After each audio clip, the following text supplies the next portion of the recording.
Hello mga cards! So for today's video ay gagawa nga ako ng plastic flower gamit ang empty plastic bottle.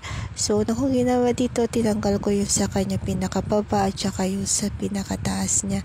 So itong sa gitna naman niya is gagamitin din natin ito. So ikakat lang natin dito sa gitna niya.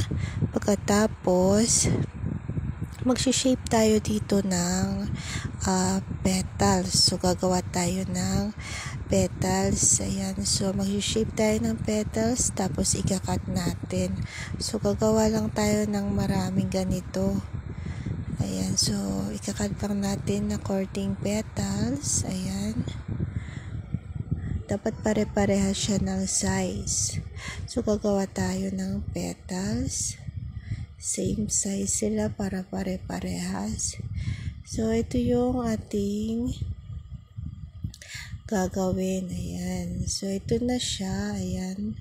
Pagkatapos padadaanan natin siya ng apoy gamit itong lighter. Ayan. So dapat tansya natin yung niya, apoy niya para hindi masunog lahat. So nakagawa na rin ako ng marami. So ang sumunod na ginawa ko dito, kinuha ko yung ating pinakadulo ng plastic bottle.